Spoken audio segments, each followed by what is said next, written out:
Well, I think I found an excellent spot for the Q&A session, except that I maybe should mind my step, because it's a bit of a way down here to here. But the view is pretty cool. The spot I have in mind, right there. Let's see if it works out. Hello, my name is Voya and welcome to my deep guide and another edition of Q&A in nature. This time the location is Nurefjell and it's like maybe 10 meters away from the Högevard peak, which is at 1,460 meters. So I'm guessing we're now at 1,445 meters because I just moved just out of the way, so because it's a beautiful day. Lots of people and I don't want to be in the way. I don't want other people to be in the way. And the gorgeous thing is that you can, just roam around and find a lovely spot to enjoy. So I wanted to share that with you guys here.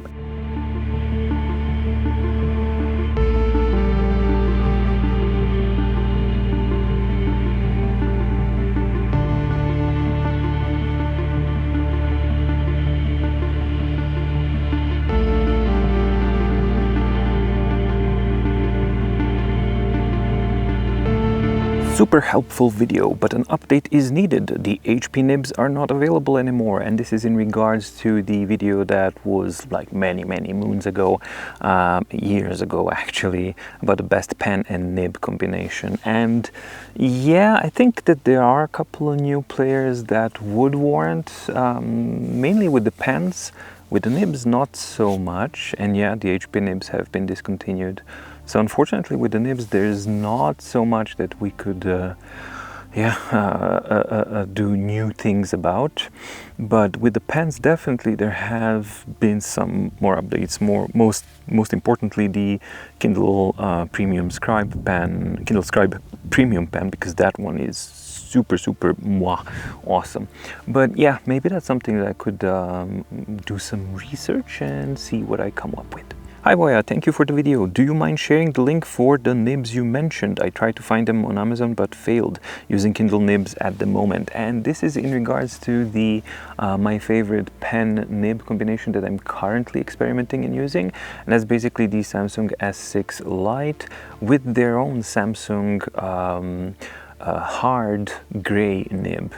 And I have tried to find those nibs just to purchase them, but I, as well as you, I have also failed because apparently Samsung is not selling them outside of the bundle with the pens. And in the pen bundle you only get one, which would make sense because it's harder, so it's not really going to spend during normal use, or it's going to spend a lot slower. So currently the only way that I was able to ever procure these nibs was with the Samsung S some pens, so S6 Lite, S6 and S7 pens. I know that those all came with the replacement nibs, and there was a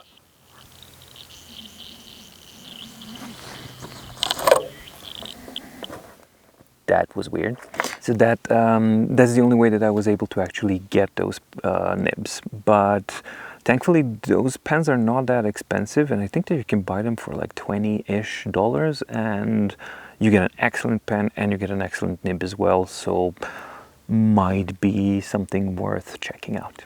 Can you search the text of PDF files on a Boox device? Yes, but couple of things. So when you say search text, it really depends what do you mean. If you mean your handwritten notes in a PDF file, then the answer is no. If you mean the text as the content of the PDF file, then the answer is yes, but only if the document itself is containing texts. It's not a scanned document, but it's actually a proper PDF document that has textual data. Then it is possible to search for it. But even if you have like a scanned document, you can use the OCR functionality that Boox has and that NeoReader has, and then you can use that to convert a scanned document into a textual document, and then you can also search the contents of that PDF file. So long answer short, Yes, you can, as long as the PDF document contains textual data. How do you do that? You tap in the middle to expose the additional menu, then you have a search option, or you can also customize your side panel or toolbar and add the magnifier icon, which is the actual search icon, so you can add it there as well.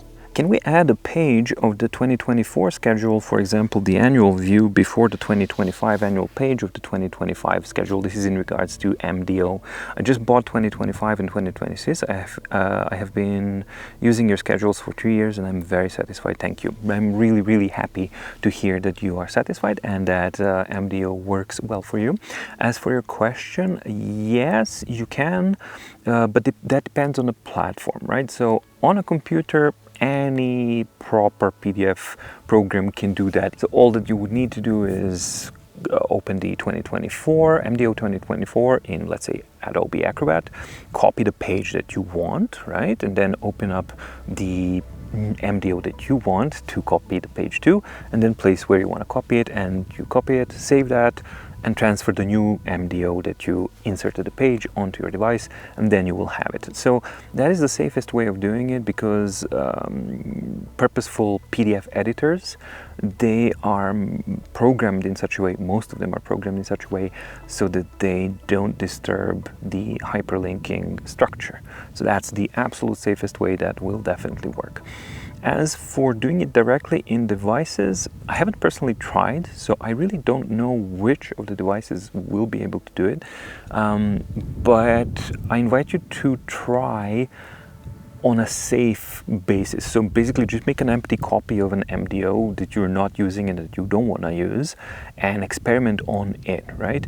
And the thing that you're looking for is the ability of the PDF reader program that you're using on your platform. Can it select a page and can it copy it? If it can copy it, then the likelihood is that it's gonna be able to also paste it in another document. However, why I mentioned that you would need to do it in an empty document first to test it, because you don't know if the pasting operation is going to mess with the hyperlink structure or not. If it's done properly, it should preserve the hyperlink structure and simply update the indexing of the pages. However, that might not be the case, and that's not something that I've tested personally. But basically, that's how I would go about it, and then you can test it out and see. Thank you for the video, Voya. As you have Boox Go 10.3, and I assume from this video Kindle Scribe Premium Pen. Yeah, let's call that one Kindle Scribe Pen from now on. Could you please help with a specific question on these two devices? Is it possible to customize the function on the pen's middle button does on the Go, what the middle button does on the Go 10.3? If not, what does it do on this non-Kindle tablet? Thank you. That's a very good question, because I was so sure that you can customize the functionality of that button, but you can't, I think. Or the recent updates of the UI and UX on Boox platform have been made in such a way that if there's that option, it's hidden somewhere really, really well and deep, and I don't have a treasure map to it yet. So currently, yes, the middle button does work out of the box, and it works as an eraser, right? But it works a little bit better than the flipping of the eraser and then erasing, because it actually works in a way that it's going to trigger the eraser pen or brush. So what type of eraser you have, that's the type of eraser that you will be able to use. So you can set it to stroke eraser or draw range eraser or a pen eraser, either way, and that's the middle button. So that works really well. But it would be really, really preferable if it was possible to, for example, make it that the middle button can be something that you want. In my case, I would like it to be a selection tool, and that you can also customize that the eraser on the end, because the Kindle Scribe pen has the eraser on the back, and if that one could be also customized to work as which eraser it's being used, because currently if you flip it back and you just erase it, I think it's going to use only like a pen eraser. I'm not sure. Every platform does it differently, so I'm a little bit confused, and I really don't have a tablet with me right here to test it. But ideally, that's what I would like to have. But I do know that I had difficulties trying to find that functionality, because I was trying to do that exactly on the Go 10.3 like a week ago, and I just utterly and totally failed to find that option if it exists. In video at 3804, you said that notebook capabilities are not excellent as it is with Supernote. This is in regards to Boox 10.3. Can you hint what is advantage of Supernote comparing to this one in terms of writing in notebook? I understand the Boox is more versatile than Supernote. Then I'm a bit confused. Maybe you can make comparison, blah, blah, blah. So yeah, two very specific case scenarios. First one is, or three actually, let's do with three. Supernote has titles, and what is that? That means that you can write a title on a page, in your notebook page, use a selection tool and convert your selection of handwritten text, like, I don't know, your handwritten title, and convert it to a title. And what that does is that it automatically then starts creating a table of contents that you can just visit and jump to any page, any title, or any chapter, if you will, in your notebook, and therefore you automatically start organizing your notebook in a really, really good way. Now, there is a cheat way of doing that, similar kind of thing in Boox Notebook, but this is way, way more convenient and way more straightforward. The second advantage is that you can link between anything, I think, from the notebook, but I think Boox updated that in 353 as well. So let's get that one. So yeah, the point number two, I think they're now equal. And the point number three, point number three would be that you can import a PDF file into a notebook as a notebook template. And now somebody goes, "Whoa, you can do that in Boox as well." Yeah, you can, but it doesn't preserve hyperlinks. So for example, if you wanted to import and use MDO as a notebook and retain all the hyperlinks, you can do that on the Supernote, but you can't do it on the Boox. About the question at 620, I have an option to export a notebook as .note file, the exclusive Boox format. Doesn't it mean notebooks can also be transferred manually without a Boox account? That is a really good point, and that is a huge miss on my part, so I do apologize about that. Yes, you can actually export as .note files, and that does mean that you do not have to use a Boox account, so that you can actually make manual backups of your own content locally or wherever you may want. So really, really good point. Thank you for pointing that out. I'm considering buying either a Nova Air 1 or 2. I understand there are minimal differences, the main one being a newer Snapdragon 662 processor as opposed to 636. In your experience, is there much noticeable difference in performance? Also, is battery life better with presumably a more efficient chip? And your experience of previous Boox devices, will either of these devices have a software support for much longer? Well, my advice would be, if I was looking to buy between Nova Air 1 or 2, I would always go with Nova Air 1. Several specific reasons. Reason number one is that it has that gray color, which melds with the screen really, really nicely.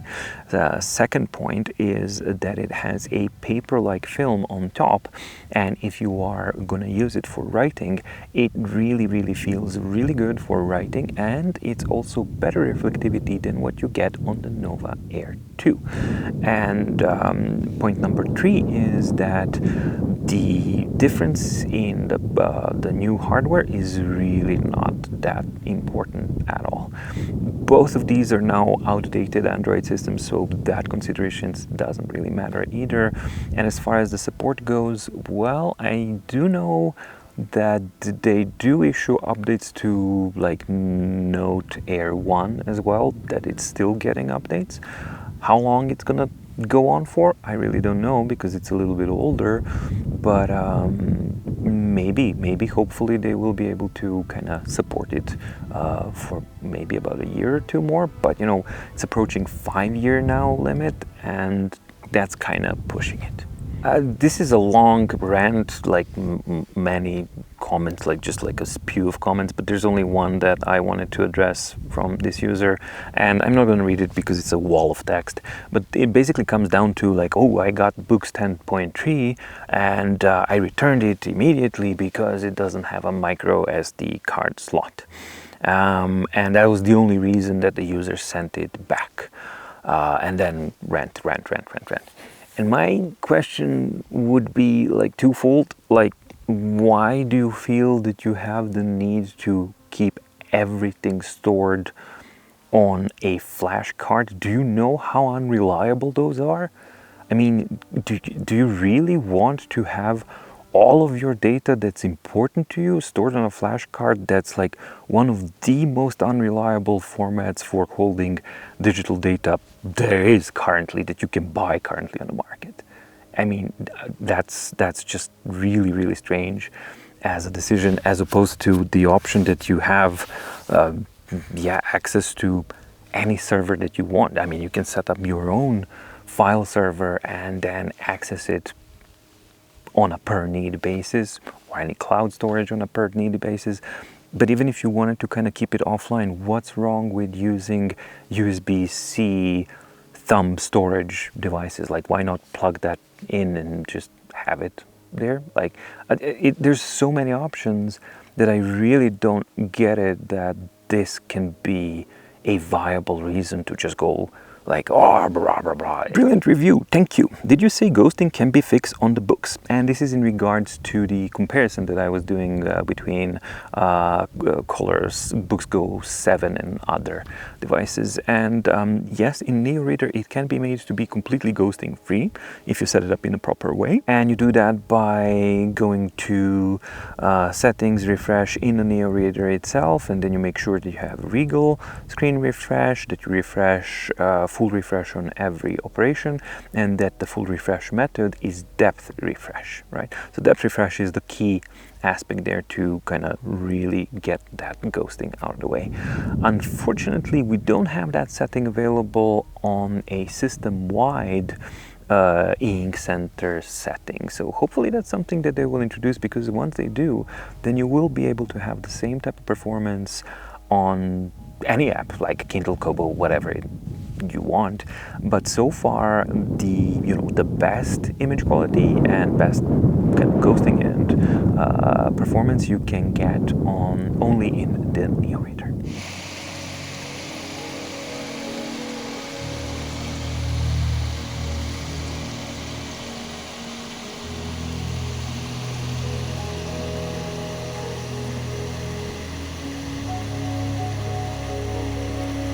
All right, that's it from me. I hope that you enjoyed the setting as much as I am, and I hope that you found the questions or the answers useful.